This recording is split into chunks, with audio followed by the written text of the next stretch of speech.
Network Limited Q1FY22 earnings conference call hosted by Axis Capital Limited. As a reminder, all participant lines will be in the listen-only mode, and there will be an opportunity for you to ask questions after the presentation concludes. Should you need assistance during the conference call, please signal an operator by pressing star then 0 on your touchtone phone. Please note that this conference is being recorded. I now hand the conference over to Mr. Ankur Periwal from Axis Capital. Thank you, and over to you, sir. Yeah, thank you, Stanford. Good evening, friends, and welcome to SUNTV Network's Q1FY22 post-result earnings call. As usual, from the management side, we have with us Mr. R. Mahesh Kumar, Managing Director, Mr. S. L. Narayanan, Group CFO, and Mr. V. C. Unnikrishnan, CFO. Over to you, SL, for the initial remarks, or should we start with the Q&A directly? Yeah, I'll just preface a few things. Sure. So that we can preempt a lot of repetitive questions. See, the most important change that's happened in the current quarter ended 30th June 2021 is a change in the estimation of the useful life of our movies.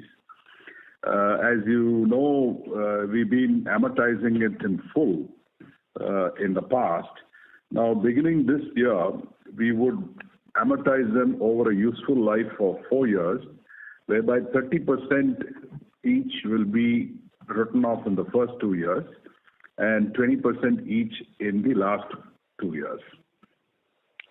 So this is a very important change in the estimates used for presenting the financial statements, and as a result of which our depreciation and amortization charge is lower by 70 crores. But over time, this will normalize. It's only for the first year this will have this effect. And I must add here that this is in line with the global best practice. Almost all the media companies that have huge investments in content and which content is used over a foreseeable future adopt time periods which are comparable to what we have implemented, with an accelerated charge happening in the first half and a lower charge in the second half. So that's one. And we also had the effect of very large other income in the previous year. We had some one-time effects of about 35 crores, which is not there in the current year's other income number. So it may seem like there's an abrupt drop, because generally the rates of interest that we are getting on debt instruments, we have only investments in high-grade debt in the Sun Treasury book.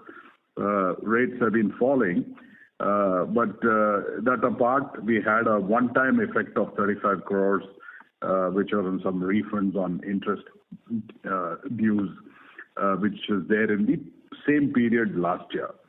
So these are two items which need to be noted.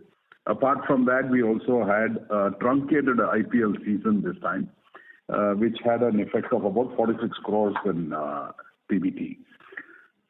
So with that, we can start off the Q&A. Thank you very much, sir. Ladies and gentlemen, we will now begin the question and answer session. Anyone who wishes to ask a question may please press star, then 1 on their touchtone telephone. If you wish to remove yourself from the question queue, you may press star, then 2. Participants are requested to use handsets while asking a question.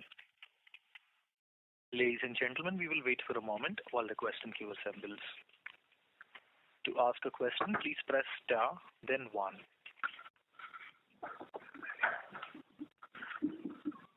The first question is from the line of Concall from BNP Paribas. Please go ahead. Yeah, thanks for the opportunity. First question, Sir, you mentioned about the accounting policy change. So if you can explain the rationale for doing it now, because you always followed conservative accounting writing of movies on first broadcast. Like, what's the rationale for doing it now? And is it like let me address this. First of all, this is not a change in accounting policy. It's only the use of the estimate. See, we've always maintained that we don't know much about the usefulness of these assets, and therefore we've been charging it off in the past, consistent with that belief. Now, we also have a lot of data to show that, almost every movie that we have, today we have some of the blockbusters acquired in the mid-90s, still generating revenue. There have been also some movies which have not produced that kind of revenue, but today we are getting enough data to support a view that this is perhaps the right way to do. In fact, if you remember, till last year we also didn't have a different treatment for the tax filings also. So now everything is got now harmonized. It so happens that we are also now comparing ourselves with almost every broadcast company. It's not just the Indian broadcast companies. We are comparing ourselves with global broadcast companies. Believe me, there's not a single company in the whole world which is amortizing 100% of movie rights. In fact, people amortize even their regular content, which is your shows and serials. We are applying it only to movies now. So we think that it's only in line with an accepted norm which is being adopted internationally. Okay, sure. Okay. And secondly, Kunal, you know more than me that businesses are valued on the strength of their cash flows. So this is just an accounting representation, and it really doesn't make any change. End of the day, it is the operating cash flow and free cash flow which drives, pricing of securities. So it really doesn't make much of a difference.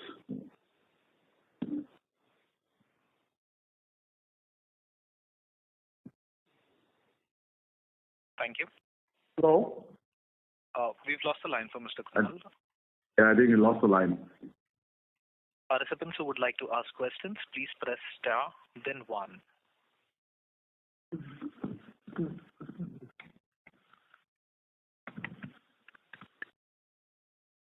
We take the question from the line of Kunal Vora. Please go ahead. Yeah, sorry, my line had got dropped. So I think the first question was answered.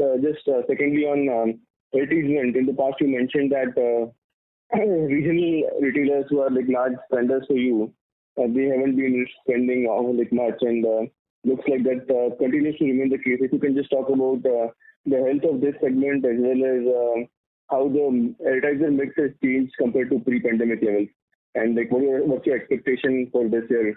Earlier we were expecting to get back to a 20 level of ad revenue, but how does that change with the second wave? So we saw some really sharp recovery in the month of April, which was more or less inconsistent with Q4 trend.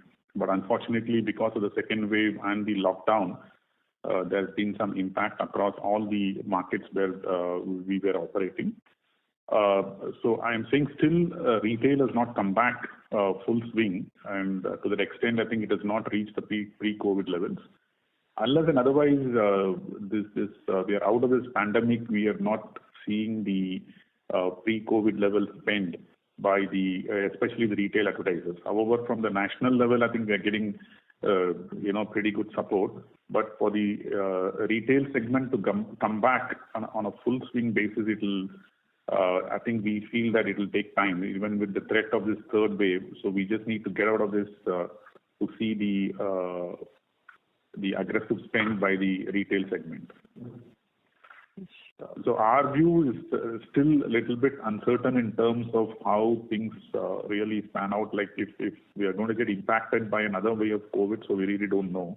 But it might not be as severe as first or second, but that uncertainty still exists.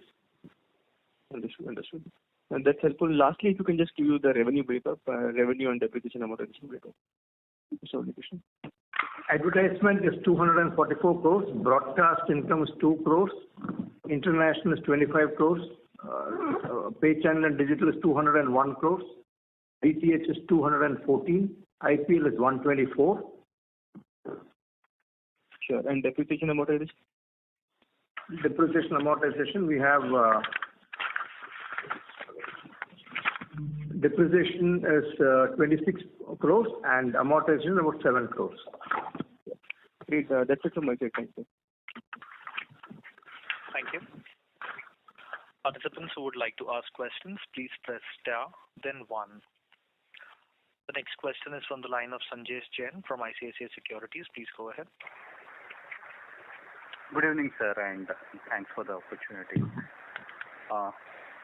First, on the subscription revenue side, in the last call we mentioned that for this whole year FY22, we were looking at a double-digit subscription revenue. Now that first quarter has gone by and it is more or less flattish for the last 3 quarters, but a decline from a June of last year. Are we revisiting the subscription revenue guidance for the full year? That's the first question. A related question to this is that now we have some sort of decision by Bombay High Court on the NTO 2.1.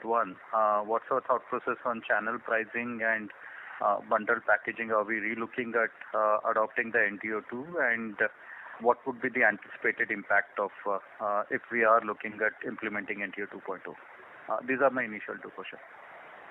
No, with reference to your second question, so I think there has been some discussions among the industry group, and the matter is still sub judice because there has been appeals pending in the Supreme Court.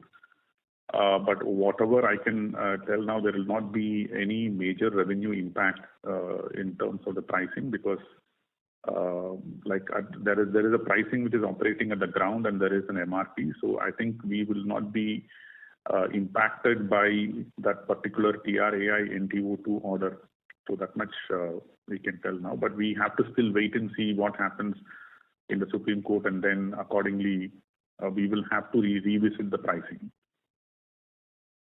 On the subscription growth, I think, to a great extent, the clarity will emerge only after the implementation of NTO 2, whether it is going to get implemented or not. Till such time, I think we will not be able to give a very clear-cut guidance in terms of how the growth is going to emerge on the subscription front. Got it, sir. Thank you. The second question, or the second set of question, is on the movie production business. We talked about 1,200 crores of investment over next 18 months in the previous call. What's the progress on that? And considering that the shootings were allowed, when are we going to see some of these coming up, assuming that the second half the theaters will be open, and so on and so forth? And how many movies we are at, what stages we are, if you can give some color on the movie production business. 5 of the movies are under production now, and as of now we have announced the date of release of the Rajinikanth movie for Diwali, November 4th.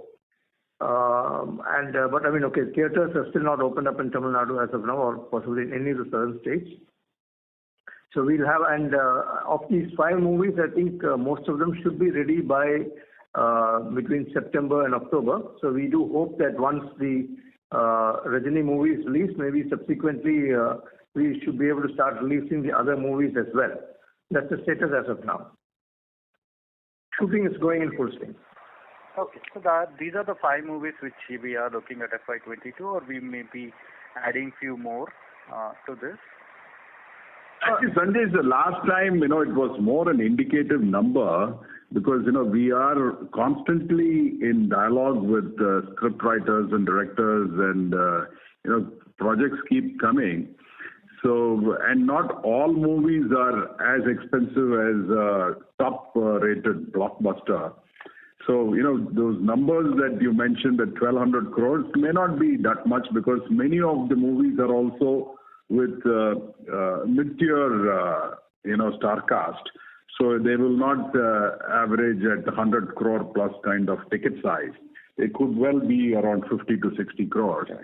So that 1,200 crore number is more indicative over the next, year and a half kind of time frame. But at this point in time, the projects that have actually been kicked off and hit the ground running are only 5 in number, which is Rajinikanth, then Vijay, Surya, Dhanush, and one more Vijay Sethupathi. That's it. Got it. Thank you. So I think, if I may hazard a guess, the total investment will be just about 50% of the number that we had indicated. Okay, so basically these are 100 plus all the 5 of them. Correct. About 600 crores would be the budget for these 5. Until these get completed or reach their finality, we wouldn't want to start the production of some or other movies which we have signed up. So that could possibly take time, all depending on how quickly the theatres are opened up across the states. Fair enough, sir. But one thing that has definitely changed is there's tremendous demand for content now. We are witnessing, newer opportunities for dubbing these and releasing it in other formats as well. So the kind of revenue monetization opportunities that will emerge out of these new productions will be of a far higher order than what we've seen in the past. And we are releasing the dub simultaneously, or it's only for the rights that we are dubbing? No, not immediately. There will be basically Tamil productions, but what I'm saying is we are witnessing tremendous demand for all these titles. No, theatrical releases of movies will be simultaneous. If you like a Rajinikanth movie that's getting dubbed into Telugu or Malayalam, it will be simultaneous theatrical release.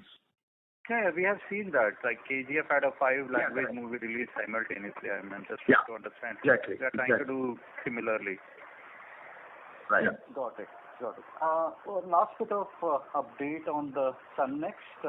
Where are we in terms of originals? We did push it in the second half FY22.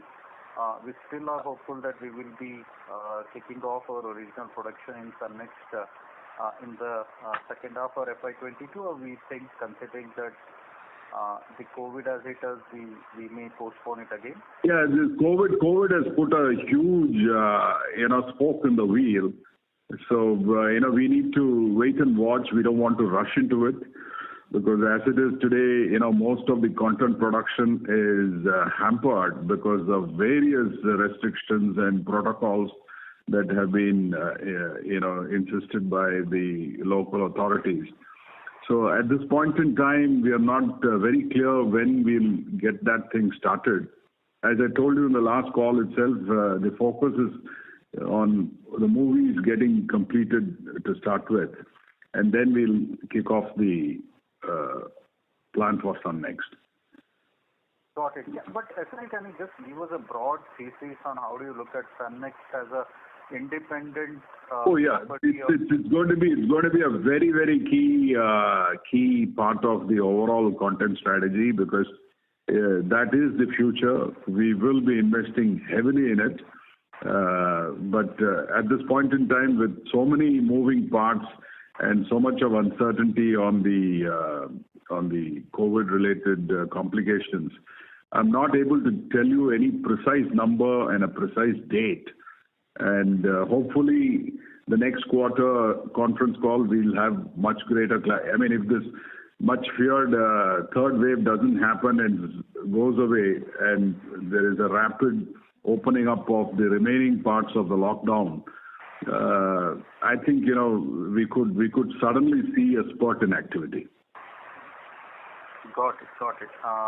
Thank you, SL, for all the answers and best of luck for the coming quarter. Thank you. Thank you.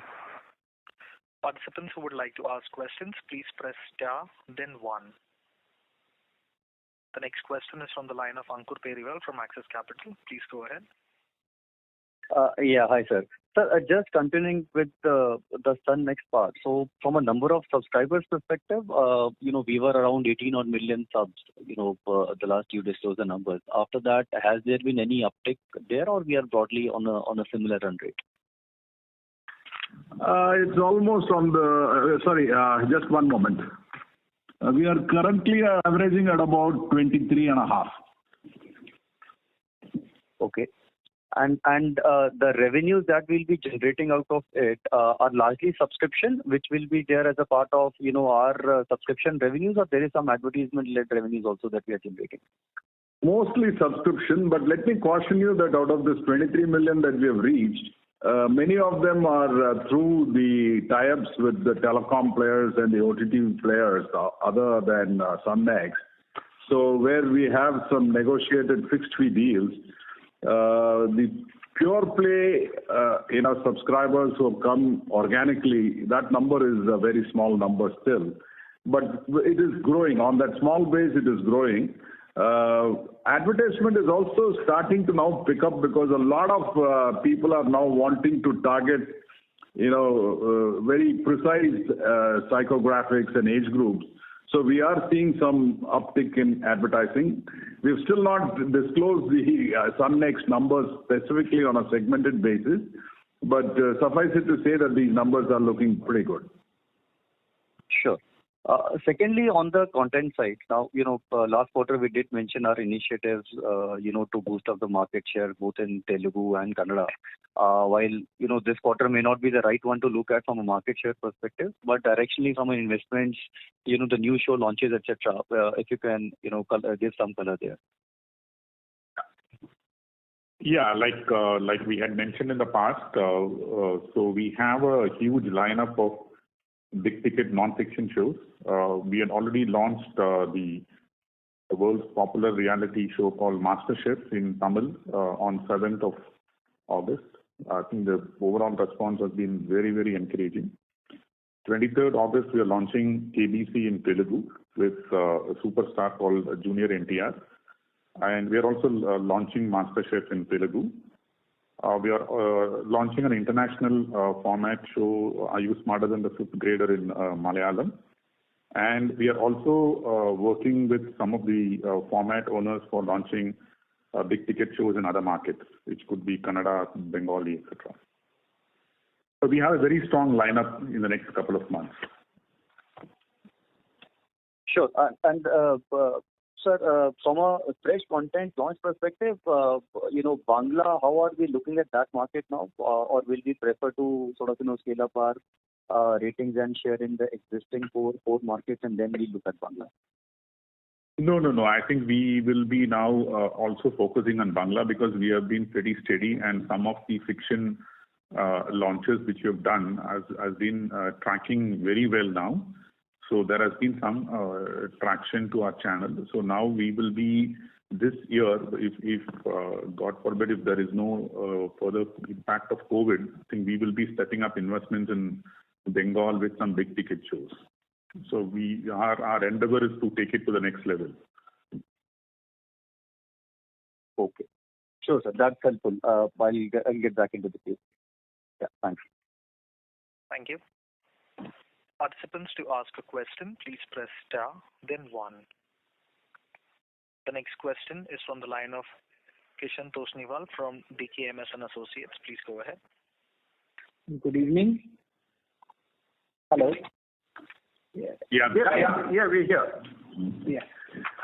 I just wanted to know, is there any change in the dividend policy that we were discussing in the last phone call? Are we changing anything related to it, or is it going to be the same that we had pointed out earlier also? Yeah, no, we've announced an interim of 75% dividend, which is 3.75 rupees per share. So we will see that on dividend, we don't think that we're going to change materially from the payout ratios of the past. So as I've told you even in the last call, we've been very generous in paying out. The only year in which the payout ratio fell to 15% was last financial year because of various reasons of caution and conservatism. If you remove FY21 and look at the periods prior to FY20, we've averaged anywhere between 45 to 85% in payout ratios. So we would certainly go back to that trend line, anywhere between 45 to 85%. In many years, we have paid out 65%, 67%. So we will go back to that same thing because we don't like to depress our return on equity ratios. We always had a very high return on equity. It will go back to the way it was. It's only because of the uncertainties that have been brought about by the pandemic that we've exercised a bit of caution. Now slowly things are coming out and we will go back to the generous distribution that we've always applied in the past. So the percentage of 65 or 45 to 75% what you are talking about is of what profit, or you are talking about the free cash flow that you generate, 45% of that you are talking about? Of reported PAT. See, if you look at the 10 years from FY 2011 to FY 2020, against a total profit of about 9,300 crores, we have paid out about 5,700 crores. And that comes to something like 62% payout ratio. So that's for the entire decade. And if you look at in that year, some years we have given as high as 85%. And some years it has dipped, only 2 years was below 50%. But otherwise we've been paying out anywhere between 60 to 65%. So we will stick to that. We don't want to put a precise number because business is all about uncertainty. There could be a lot of other requirements also to keep cash ready. So we would like to follow a policy where we are generous, but if situations demand, we also cut back on dividends so that the business is safe and protected. Oh, thank you. Thank you. The next question is from the line of Naval from Emkay Global. Please go ahead. Yeah, thank you for the opportunity. I have a question on Sun Next. As you stated, the 23.5 million subscribers and majority of that coming from telco tie-ups. Now, what kind of deals you have with telcos? Because, if you will not keep putting in money or investment for fresh content, at the time of renewal next year, they will squeeze you out, because what is there for subscribers incrementally, the way we are seeing for other OTT players who are investing heavily and giving away a lot of fresh content. So how are you going we are investing in movies, and every time we premiere a movie on Sun Next, we see a hike in the subscribers. It's not like, it's only web series originals that will draw the customer. I know many of my friends who live abroad, they have signed up for Sun Next at something like $10 because they get access to KTV and they get access to my entire film library. So to say that, if anything, Sun Next has got an impressive collection of content. So you get all our channels streaming live, and then you also have access to my entire library. And you can choose a non-linear option on the serials as well. So to say that, there's no content on Sun Next is absolutely facetious. So there is no such kind of agreement with telcos also, which define that you will have to put X number of hours of fresh content or something of that sort? No. If anything, we limit the access to my library because, for the kind of price that we get, we don't open up the entire library. We only give restricted access to our library because if they want to get the entire access, I'll be cannibalizing my own customers. So, like many of the deals that we have with the telcos, there is only a restricted access to my library. Okay. And on international subscription revenue, so is this also the reason why our international subscription is going down, probably subscriber base on OTT? Exactly. A lot of people are now shifting from the local DTH cable-based subscription directly to Sun Next. See, there's a huge South Indian diaspora that lives in Southeast Asia, places like Malaysia, Singapore, then we have Sri Lanka, and then we have a lot of South Indians living in the Middle East, and some in UK, many in North America. I think the only place where we don't have a South Indian diaspora is probably Latin America. Even in Australia, we have a lot in Australia and New Zealand. Japan, we have a lot of subscribers. So there is this opportunity which will play out. And increasingly, because of the pandemic, viewing habits itself is changing. A lot of Indians are now watching Korean movies and Spanish movies, and a lot of North Indians are watching South Indian movies. In fact, I have friends in Bombay who are big fans of actors like Mahesh Babu and Rajnikant and Vijay now, because the pandemic has actually prompted them to look for other options in content. So I'm very positive that Sun Next will become a very important part of our total offering. Understood. And last question on your international subscription. So what should be the base number now? Because as you rightly stated, there is shift which is happening. So what base number we should now look at and work it forward? Is it 25 crore run rate which is sustainable, or there is still some room for decline over there? No, the number that you see there is actually from our tie-ups with telcos and other cable distributors and DTH distributors abroad. The Sun Next one comes through the digital revenue.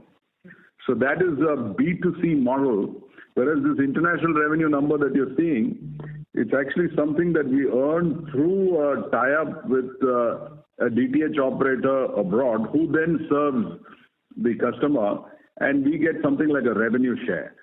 So that arrangement is the one which is slowly shrinking, and people who are churning out of that are opting for Sun Next because they can now start getting content directly from me. Okay. So the run rate should be in the range of around 100 to 110 crores as of now. Got it. And one last, if I may, in terms of Sun Next, the movie strategy, as you rightly stated, is working well in your favor. So this 23.5 million subscriber number, what number you will look at, whether it is 50 million, 100 million or 150 million, where you will think that this business model is now sustainable, as you had stated in your earlier calls also, that there is still uncertainty around the business model and you don't want to distort your numbers unnecessarily. So what number is in your mind which will lead to aggressive investment, and that will be the inflection point for fresh investments there in terms of subscriber number, what you are looking at? See, the holy grail for me is if every home in South India becomes a Sun Next subscriber. See, there are 54 million homes in South India, and if each of those homes goes on Sun Next, that will be the absolute moment of arrival for us as a digital powerhouse.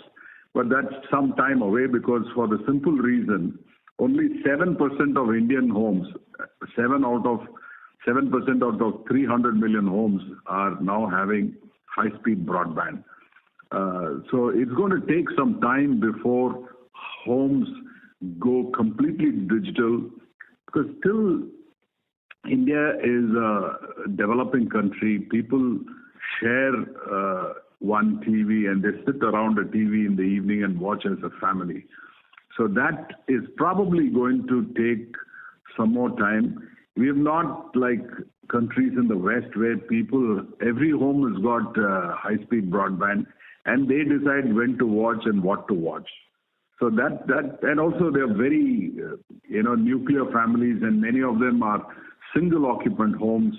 But it's very different in our market, especially rural South India, where people as a family sit together and watch.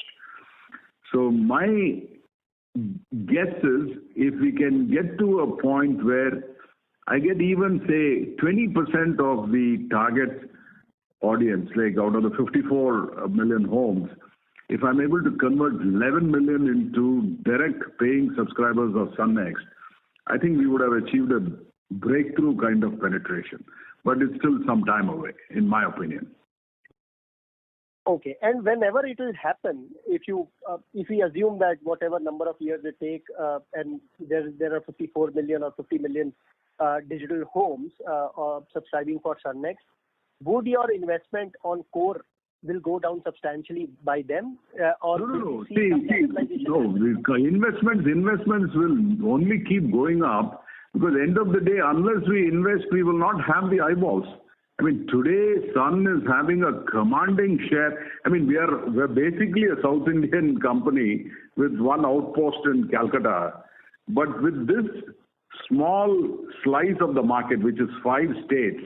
It used to be 4 states, now it's 5 states because of Telangana. we have a disproportionate share of the market because of the high penetration of TV and the very high impressions that we record week after week. So unless we keep investing in high quality serials, reality shows and movies, we will not be able to grow this number. So content investments is going to be very, very high and elevated for the foreseeable future. Got it. Thank you so much and all the best. Thank you. Thank you. The next question is from the line of Karan Taurani from Elara Capital. Please go ahead. Hi, thanks for taking my question. My first question is on Sun Next actually. So, as you clearly mentioned that 7% of the households have a broadband connection and the high-speed internet put together. But there's also an analogy here in terms of having this big smartphone base which is there, which is almost about say 400 million smartphones today in the country. And this entire thing of 4 people watching one TV does not hold any kind of relevance now because people at home are watching their own screen.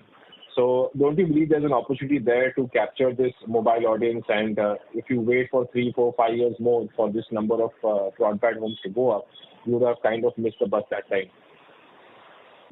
No, sir, I'm sure. I mean, maybe the smartphone universe is even bigger than 400 million. I have absolutely no doubt that people are watching a lot of stuff on mobile phone, but that content is not this kind of content because people are watching short formats. They're using it for watching news. Unless you have nothing else to do, you are a security guard, and then you're looking at your phone all day. Because you have nothing else to do. But otherwise, the serious entertainment buff is not going to watch it on the phone. I mean, imagine watching a movie like Jurassic Park on a mobile phone as opposed to a 65-inch TV. So we're talking two different things. So if it's a movie, people would like to watch it on a big screen. And if it's something like an IPL scorecard, which you want to watch before you board a flight, that's sometime, you need to get to inform yourself on what's happening. That's the way we are looking at it. And you're absolutely right. A lot of people are having smartphones, and that's a huge market that we need to tap. But there's only so much that one can do at one point in time. And I don't believe that, we will miss the bus because the moment you start investing in fresh content, everybody is going to divert their attention to you. Because high quality content will draw the eyeballs. To say that, because I'm not investing today, I will not be able to catch the eyeballs 2 years from now is absolutely untenable. Right. So two things there. One is, of course, there will be players here who will have a first mover advantage, and customer transitioning from one app to the other may not be that easy. You'll have to spend probably 2x or 3x of what the existing players are doing today.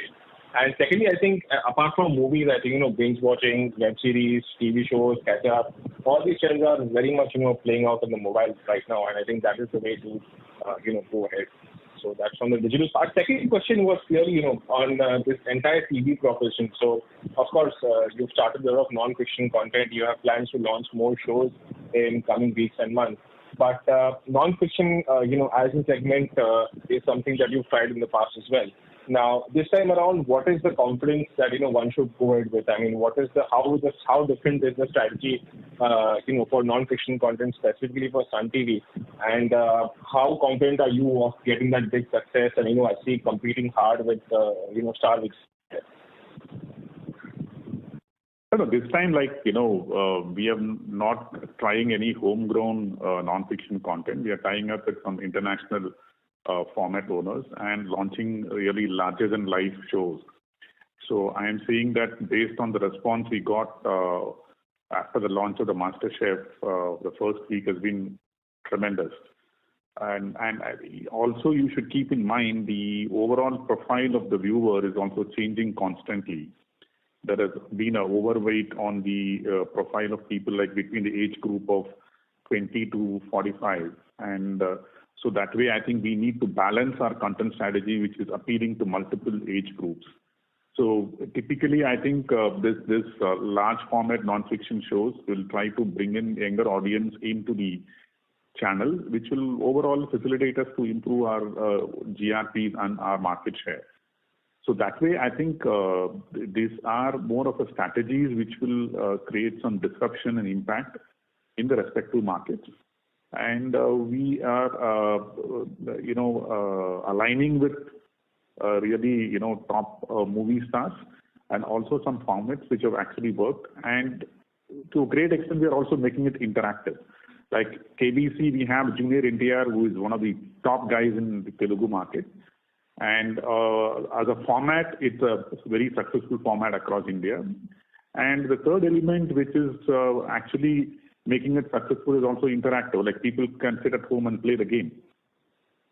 So that's the differentiation as compared to what it was in the past. So I think we are very hopeful based on the initial responses what we are getting, that it will actually create some impact and it will enable us to gain some share. Right. And what is the time gestation here in terms of gaining viewership share in Tamil for something like SUNTV? So see, like I said, we have already launched this show, so we are also looking at some other formats. Parallelly, we are also sort of trying to improvise our basic thing, which is fiction, on the strength of the non-fiction shows. So that way, I think we are hopeful that in the next couple of months, we should see some good traction in the numbers. Right. So you can say arguably that way that because of these shows coming in and because of viewership share going up and then that impacting advertising possibly positively, S2 could be in line with industry or probably outperforming industry average ad growth. Is that expected? Yeah, definitely. See, the one thing is, though there is a cost, but in terms of revenue, this show also gives us disproportionate revenue. Maybe not completely based on the GRP numbers, and it is not being sold as a commodity, but it is more sold based on perception and the show. That way, I think it will enable us to sort of give us incremental revenue. And I think we are not looking at 1 quarter or 1 month or 1 year. It's like as a media network, we are also wanting to lock some properties for us, which is there for 3-5 years, which will come on multiple seasons.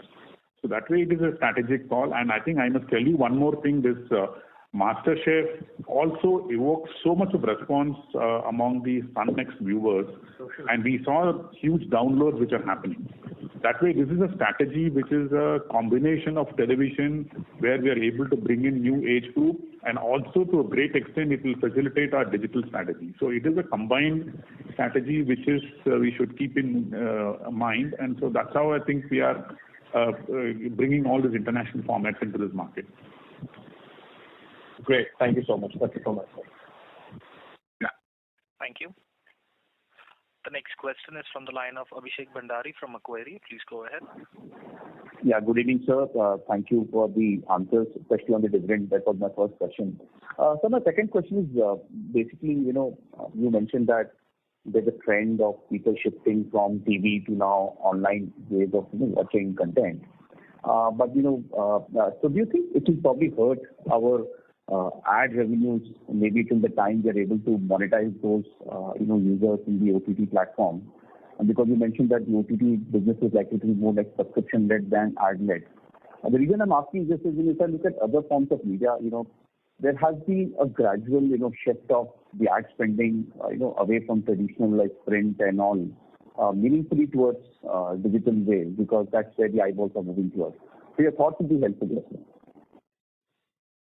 Abhishek, actually you're right, but it's not the complete collapse of this revenue stream, because for the simple reason, as I mentioned, the underbelly of this viewing across India is still television. I mean, if you look at the number of households that have TV and the number of minutes I saw from that FICCI report that something like 235 minutes is the average view time per day.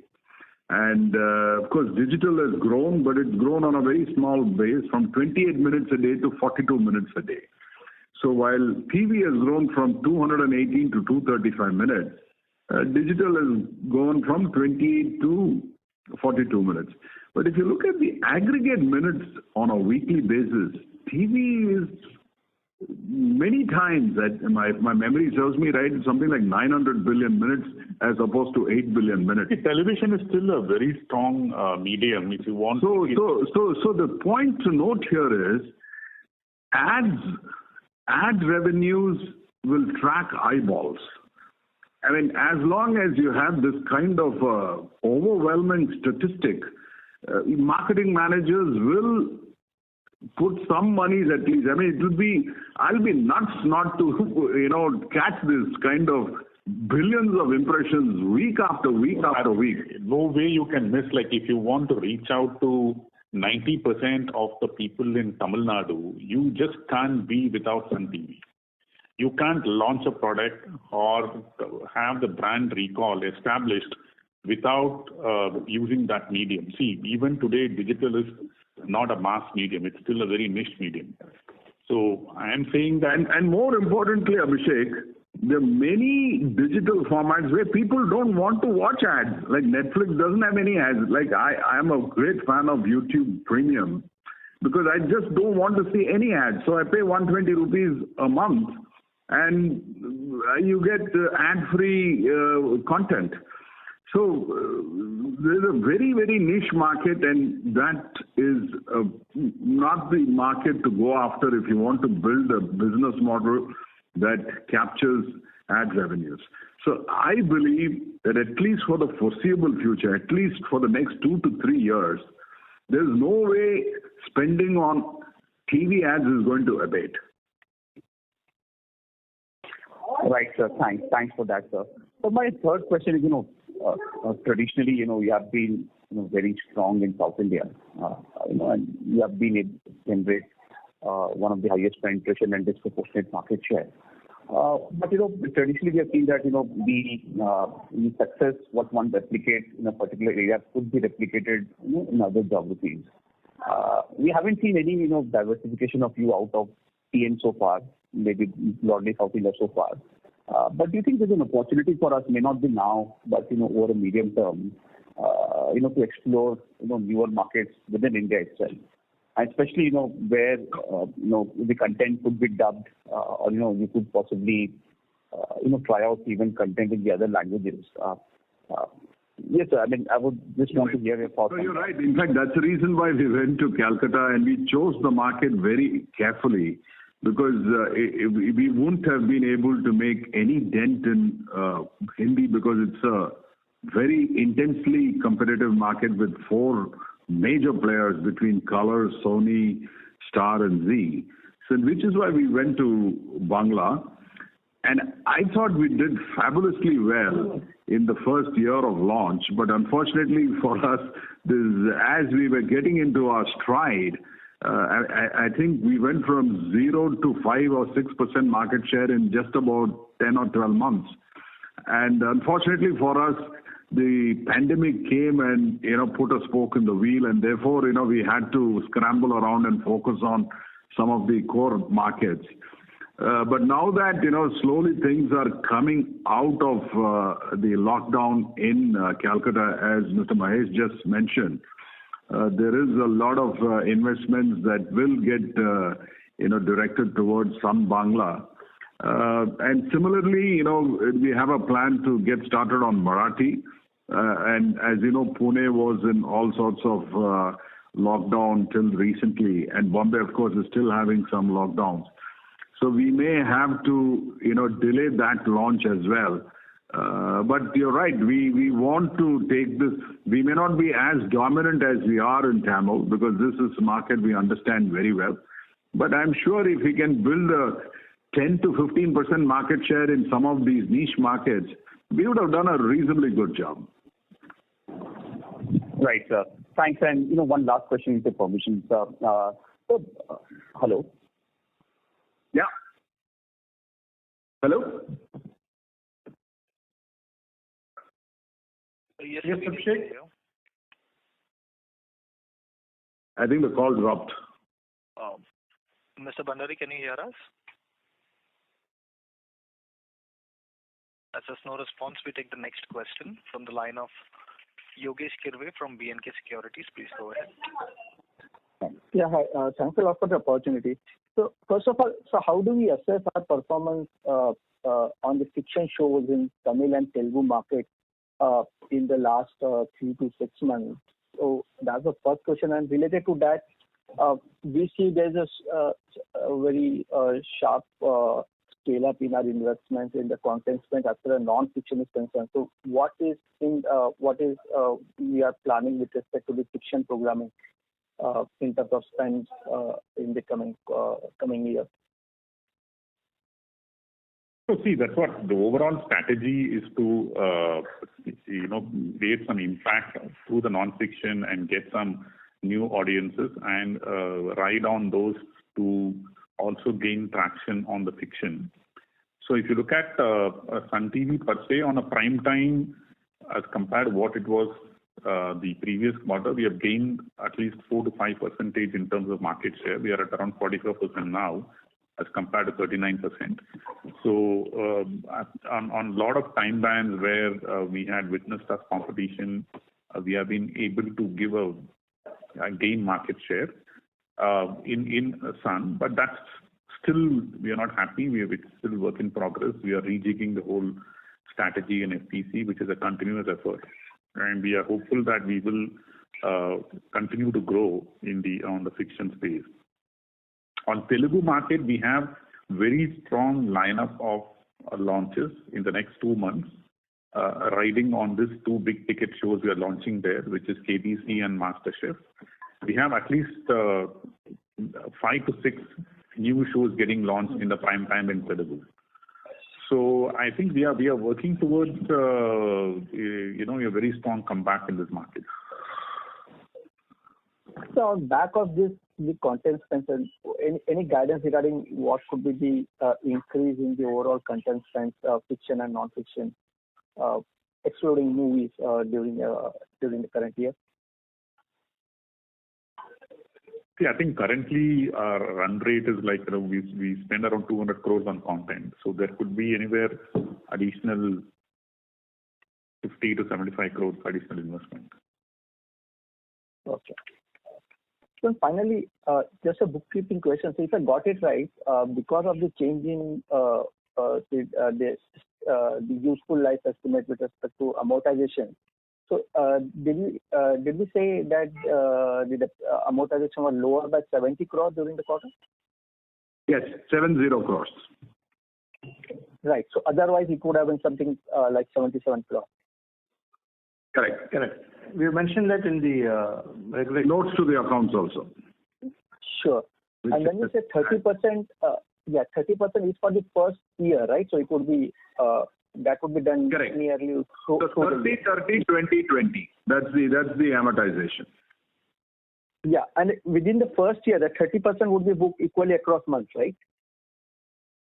Correct. Okay, fair enough. Thanks a lot for the responses and wish you all the best. Thank you. Thank you. The next question is from the line of Kunal Vora from BNP Paribas. Please go ahead. Yeah, thanks for the opportunity again, sir. Just a follow-up on Sun Next. You talked about investing in Sun Next for a long time now, but the investment keeps getting delayed. Like, despite pandemic, competition is still investing in originals. So have you done any study on how your market share is in television versus OTT? And what is the aspiration? Would it be okay that, like, say, you are a laggard in OTT, like, despite being a leader in the TV broadcasting space, and just to protect profitability, like, you'll be okay with delaying investments in Sun Next? So if you can just share thoughts on why there is been such a large delay when you've been talking about investing 150-200 crore for at least 2 years now. Yeah, actually, to be very honest with you, we did mention that we would start investing starting October 2019. But unfortunately, we couldn't get started in that quarter. We delayed it by another quarter. And then early March onwards, we had, this thing of the pandemic. So we've lost some time. But I don't think, because of this, we are going to get into any serious permanent disability in terms of our competitive positioning. True that there's a lot of content which is still getting produced by independent OTT labels. A lot of new shows are also coming.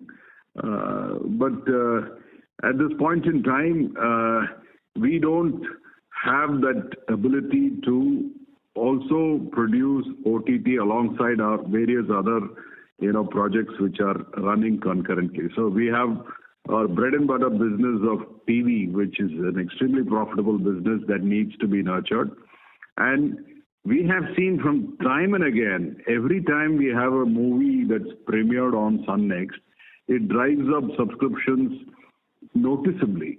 So we want to get these movies off the block because there's only so much one can do in terms of bandwidth. So we have chosen to focus on linear TV and our film projects. And we will, I don't think anyone can today say that we will disregard OTT, because the fact of the matter is the OTT business is actually doing well for us with zero investment in content. If you look at our profit numbers, there's nothing to sneeze at. Because end of the day, what we really want to do is to run a highly profitable company which is also growing its bottom line, which is what we are doing. At the appropriate time, when the business is stabilized and normalcy is restored, you will see an appreciable increase in investments into pure play web series originals. That's for sure. I'm confirming that now. But have you done the study on the market share in the OTT space? We have mark numbers on TV space, but on OTT, is there something which you checked? Is there anything which is giving you comfort right now that you are still in the game? Because it looks like the only number that we have is the numbers that are put out by Z5. Other than that, we don't have any OTT numbers that are public. On the regional space, we don't have any much of data, so we have very limited data. But to add to what Estelle is saying, basically, strategy for regional markets has to be very different from the national market. So I'm saying we know what works in this market. Predominantly, we are seeing a movie which is driving the content here, like that. For example, if we have some partners whom we have aligned, whom they are paying some minimum guarantee, some of the renewals are coming at 3x of the current value. That's primarily because still there is a huge value to the content we have. And also what the subscribers are demanding through OTT. So that way, I think still, in my view, regional markets have to still evolve and graduate to, get original OTT. So because we have not seen that scale of investment in the regional market as such. But yes, movie has been the huge demand for people to consume through the OTT, which still we have a very strong library. But you also mentioned that the paying subscriber base is not very large. While you have a total of 23 million customers, at the same time, not many are paying you directly. They are all watching it through telcos and mostly for free. While you are getting paid, the fact is that while the consumers value the content, they are not really paying for it right now. And because anyway, we are reaching the consumer through the telco. So that way, I think we have all the big guys with us who are basically we are supplying content to. So that way. No, but you're right. If each of these customers were to pay the 50 rupees a month that other people are paying, we will be laughing all the way to the bank. But you're right. Since we are going through an intermediary, the realization is far less than what it might have been. That point we take. Sure. Just one last question. On the cash balance, what's the cash balance now, and what's the plan to deploy the cash? With the dividend policy which you just mentioned, maybe 60-65%, the cash balance will only keep increasing. So, and you haven't made any acquisition in more than a decade now. So aren't you being a little conservative on cash, and why not consider a buyback? But if you remember, Kunal, in 2000, FY 2000, our payout ratio went up to something like 87%. So when we know that, the liquidity in the balance sheet is beyond, foreseeable needs, we will flush it out. Trust me, this is something that we are very, very keen on. We don't want to carry excess liquidity on the balance sheet. And that's the reason why, we've always paid very high payout ratios. I mean, it's don't just you think that, you already have excess liquidity, like with almost last quarter around 3,800 crore of cash? Don't you think you already have? It's slightly more than that now. It's slightly more than that. It's approximating 3,900 crores. But as I said, we are just coming out of a difficult year, and we also had some, dislocations of third wave, and then people are saying some Delta variant and all that. Despite that, we paid out about 3.75 rupees per share, which translates to how much? About 150 crores. Yeah. Why not consider a buyback? Why not consider a buyback? Any reason why buyback is not in the plans? See, the board, buyback has to be a big bang buyback. Otherwise, it doesn't make any sense. So on the other hand, paying out a dividend regularly gives a very predictable, visible stream. And that's the reason why the board decided that, we will not do a buyback and we'll give a dividend. Great. That's it from my side. Thank you, sir. Yeah. Thank you. Ladies and gentlemen, we take the last question from the line of Sunny Gosar from MK Ventures. Please go ahead. Yeah, thanks for taking my question. I have two questions. First is on the subscription revenue. So can you help us understand why have we lost the growth momentum on the domestic subscription revenue? It has stayed very range-bound around that 420 crore quarterly mark. In spite of SunNext revenue coming in and in spite of digitization happening in the Tamil market. So if you can throw some light on that, that will be helpful.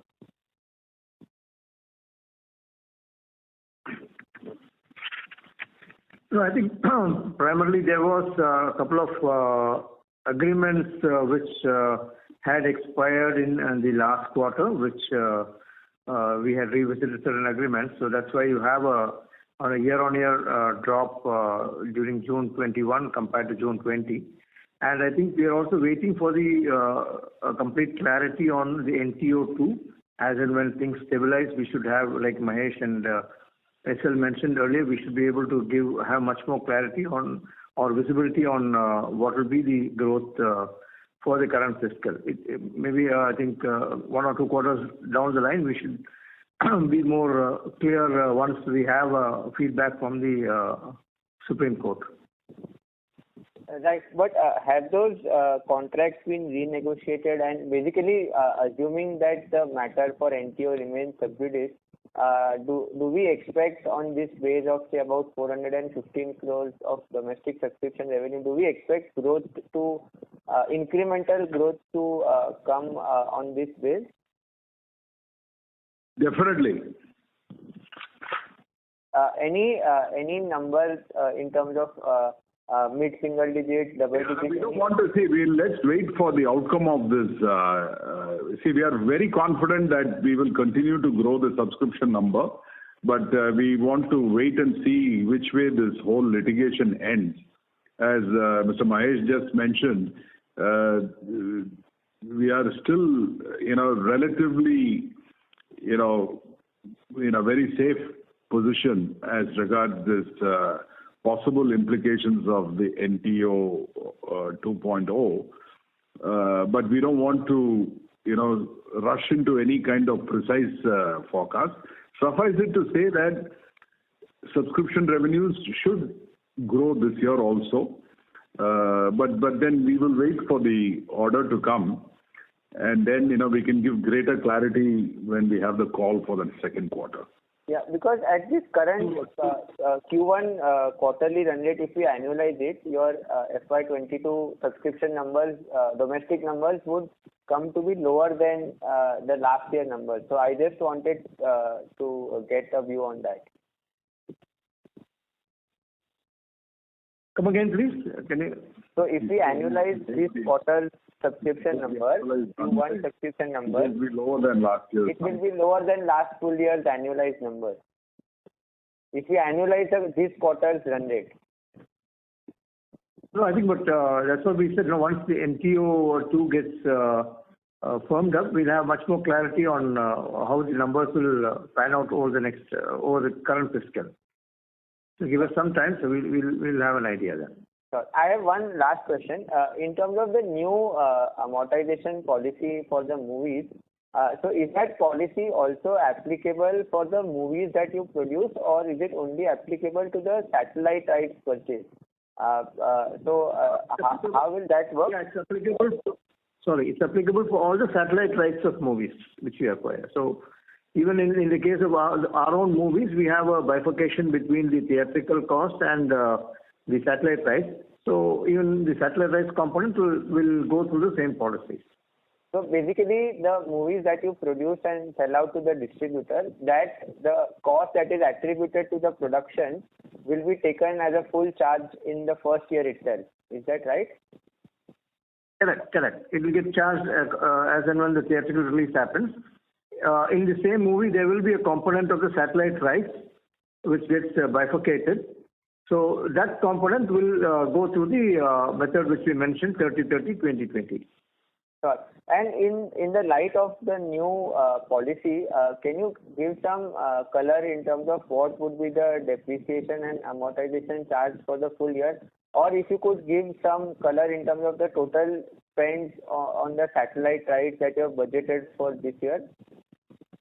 Yeah, I think if we recollect, possibly in the last call for when we did for March, we had indicated about roughly around 200 crores for movie amortization. But I think given the fact that we are now in August and the theatrical releases are not happening, possibly we'll scale it down to around 150 crores for the full year. We'll have to see how that could also change if there's any further delay in the theaters getting reopened, maybe by the end of September or later than that. But as of now, we're looking at about 150 crores of amortization at a gross value. Right, plus the own movies produced. So that will be in addition to this. Yes, for movies produced, again, based on the theatrical release, we always time it for about 60 to 90 days after the theatrical release only to be allowed to be telecast on the television. So given the fact that we are doing first of our movies sometime in November, and assuming we're able to do at least 2 or 3 between November and say Pongal of next year, January, that number could move into the next fiscal as well. There is a possibility. Sure. Thanks for the detailed answer. Thank you. Ladies and gentlemen, that was the last question. I now hand the conference over to the management for closing comments. Thanks very much. We had a very good call. Have a lovely weekend. Bye. Thank you. Thank you, sir. Thank you. Ladies and gentlemen, on behalf of Axis Capital Limited, that concludes this conference. We thank you all for joining us, and you may now disconnect your lines.